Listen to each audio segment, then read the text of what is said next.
ఎంప్లాయీస్ని తీసేస్తున్నా కూడా అడిగేటటువంటి పరిస్థితి లేదు.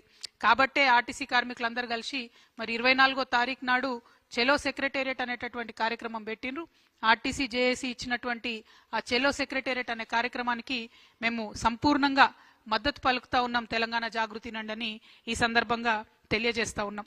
మరి అదేవిధంగా ఆర్టీసీ కార్మికులు పాపం వాళ్ళు పొదుపు చేసుకునే డబ్బు ఉంటుంది, అది కూడా ఇస్తలేరు. రిటైర్మెంట్ అయినటువంటి వాళ్ళు ఎవరిని కూడా వారికి కూడా ఇంతవరకు బెనిఫిట్స్ ఇస్తలేరు.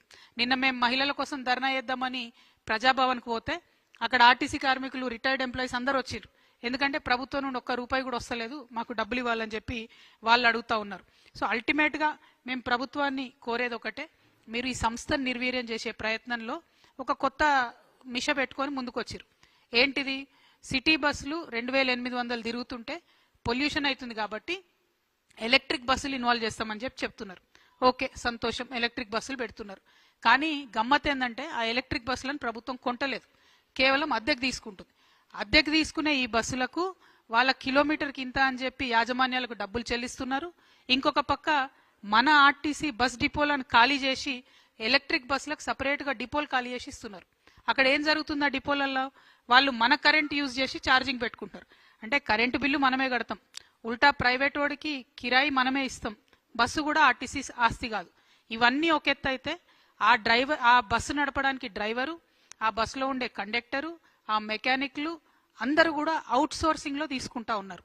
అంటే వాళ్ళు మన పిల్లలే, అవుట్ సోర్సింగ్ ఎంప్లాయీస్తో మాకు ఇబ్బంది లేదు. కానీ వారు ఆర్టీసీ ఎంప్లాయీస్ అయితే ఒక బరువు ఉంటుంది, ఒక బాధ్యత ఉంటుంది, ఒక ట్రైనింగ్ ఉంటుంది, ఒక రెస్పాన్సిబిలిటీ ఉంటుంది. అది లేకుండా అవుట్ సోర్సింగ్లో తీసుకున్నారు.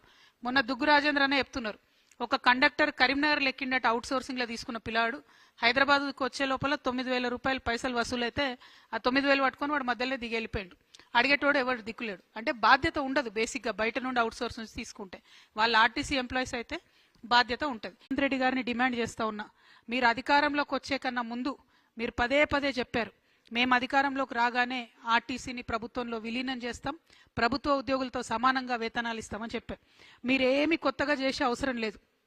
ఆల్రెడీ బిల్లు గవర్నర్ దగ్గర రెడీగా ఉంది. ఉభయ సభల్లో ప్రభుత్వంలో విలీనం చేస్తామని చెప్పి ఆనాడు బీఆర్ఎస్ సర్కారు బిల్లు పెట్టింది. అది అక్కడ బీజేపీ గవర్నర్ గారు వారు అడ్డుకోవడం జరిగింది. ఇవాళ నేను రేవంత్ రెడ్డి గారిని డిమాండ్ చేస్తా ఉన్నా, మీరు అధికారంలోకి వచ్చే కన్నా ముందు మీరు పదే చెప్పారు, మేము అధికారంలోకి రాగానే ఆర్టీసీని ప్రభుత్వంలో విలీనం చేస్తాం, ప్రభుత్వ ఉద్యోగులతో సమానంగా వేతనాలు ఇస్తామని చెప్పారు. మీరేమి కొత్తగా చేసే అవసరం లేదు. ఆల్రెడీ బిల్లు గవర్నర్ దగ్గర రెడీగా ఉంది. ఉభయ సభల్లో పాస్ అయి గవర్నర్ గారి దగ్గర ఉన్నది. దాన్ని త్వరితగతిన పాస్ చేయించాలని చెప్పి నేను రేవంత్ రెడ్డి గారి ప్రభుత్వాన్ని, కాంగ్రెస్ ప్రభుత్వాన్ని డిమాండ్ చేస్తా ఉన్నాను. అది జరిగితే తక్షణమే ప్రభుత్వ సంస్థగా ఆర్టీసీ మారిపోతుంది, ఆర్టీసీ ఉద్యోగులందరికీ కూడా లాభం జరుగుతుందని తెలియజేస్తా ఉన్నాను. ప్రభుత్వంలోకి వచ్చిన తర్వాత రేవంత్ రెడ్డి గారు ఒక మాట మాట్లాడారు.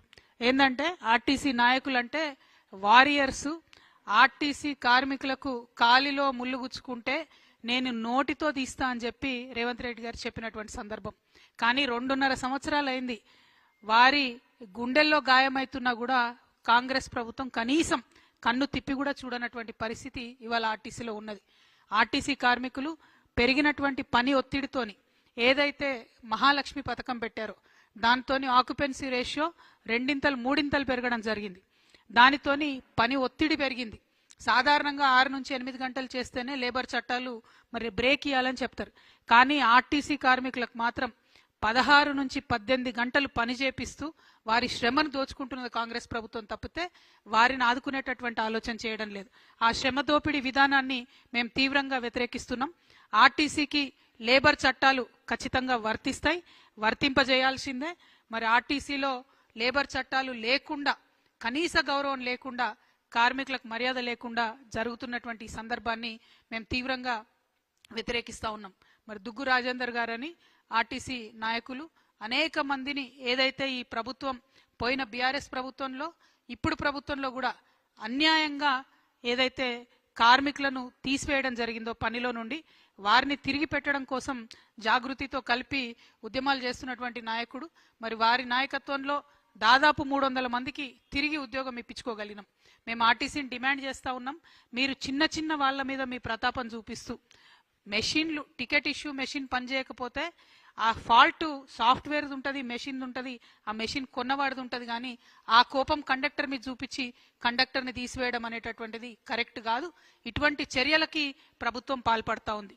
డ్రైవర్లకు కూడా అదే పరిస్థితి. 16 నుంచి 18 గంటలు వర్క్ చేయించి వారిని స్ట్రెస్ చేసి హార్ట్ అటాక్లతో చనిపోతున్నటువంటి కార్మికులను కూడా కనీసం పట్టించుకున్నటువంటి పరిస్థితి ఉన్నది. ఇవన్నీ ఒక ఎత్తు అయితే, మనం చిన్నప్పుడు మీ అందరు గుర్తుండుంటుంది, బస్ బాడీ బిల్డింగ్ యూనిట్ అనేటటువంటిది ఉండేది. ఆ బస్ బాడీ బిల్డింగ్ యూనిట్ని బీఆర్ఎస్ హయాంలోనే ఆ మొత్తం కూడా బస్ బాడీ బిల్డింగ్ని కర్ణాటకలో దవన్గిరి ప్రాంతానికి తరలించడం జరిగింది. అప్పటి నుంచి ఇక్కడ మన దగ్గర ఉండే 2 బస్ బాడీ బిల్డింగ్ యూనిట్లు కూడా మూతపడినటువంటి పరిస్థితి. ఉప్పల్ ఒకటి, మియాపూర్ ఒకటి, 2 కూడా మూతపడినటువంటి పరిస్థితి. అంటే ఆర్టీసీ ఏదైతే స్వతంత్రంగా వాళ్ళకుండే ఇంజనీర్లతో బయట నుండి తెచ్చుకున్న ఇంజనీర్లతో కట్టేటటువంటి బాడీని కూడా కంప్లీట్గా నిర్వీర్యం చేసినటువంటి పరిస్థితి. ఈ సంస్థలో మరి ఎన్నికల మేనిఫెస్టోలో పేజ్ నెంబర్ 14లో పెట్టింది కాంగ్రెస్ ప్రభుత్వం, మేము విలీనం చేసుకుంటామని. కానీ ఇంతవరకు కూడా వాళ్ళతో మాట్లాడతలేనటువంటి పరిస్థితి. పాపం కార్మికులు వేచి చూసి సమ్మె అనౌన్స్ చేసిరు, సమ్మె నోటీస్ ఇచ్చిరు. సమ్మె నోటీస్ ఇస్తే ఆర్టీసీ ఎండీ గారు రాలేదు. కానీ సిపిఐ రాష్ట్ర కార్యదర్శి కూనంనేని సాంబశివరావు గారు, కోదండరామ్ సారు, దేవరకద్ర ఎమ్మెల్యేలు రామ్మోహన్ రెడ్డి గారు, మసూదన్ రెడ్డి గారు చర్చల్లో పాల్గొని త్వరలోనే పరిష్కారం చేస్తాం, ఇండియా పాకిస్తాన్కి యుద్ధం అవుతుంది, వార్ అవుతుంది, మీరు బంద్ చేయను అని చెప్పారు. అంటే బంద్ పెట్టిరు. కానీ ఆ తర్వాత ఇప్పటి వరకు ప్రభుత్వం మళ్ళీ వాళ్ళని పిలవలేదు, మాట్లాడలేదు. కార్మికుల సమస్యలు మాత్రం ఎక్కడ వేసిన గొంగళ్ళే అక్కడే అన్నట్టు ఉంది. కాబట్టి తక్షణమే ప్రభుత్వం దీని మీద దృష్టి పెట్టాలని చెప్పి నేను కోరుతా ఉన్నా. ఇక మేము జనం బాటలో తిరిగినా మామూలుగా పొద్దునుండి సాయంత్రం వరకు మాకు మహిళలు ఇంటరాక్ట్ అయ్యేటటువంటి వాళ్ళు చెప్తున్నది ఒకటే మాట, అసలు ఎవరి కోసం పెట్టిండ్రు ఫ్రీ బస్సు, ఎందుకోసం పెట్టిండ్రు, మాకు ఆత్మగౌరవం లేకుండా చేస్తున్నారు, మాకు ఇబ్బంది కలుగుతున్నది, ఈ ఫ్రీ బస్సు పెడితే బస్సుల సంఖ్య పెంచండి అని మహిళలు ఒక పక్క మాట్లాడుతున్నారు.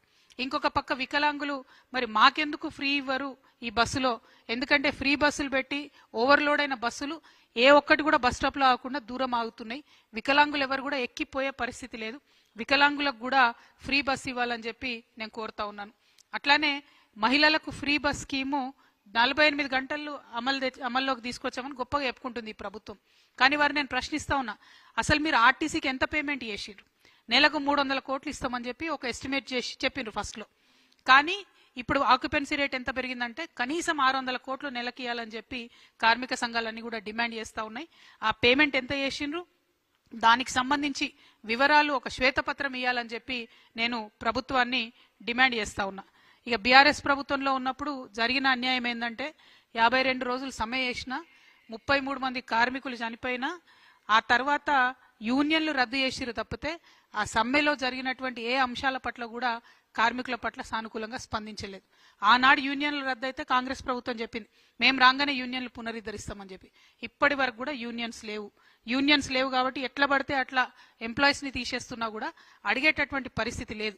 కాబట్టే ఆర్టీసీ కార్మికులందరూ కలిసి మరి 24వ తారీఖు నాడు చెలో సెక్రటేరియట్ అనేటటువంటి కార్యక్రమం పెట్టిండ్రు.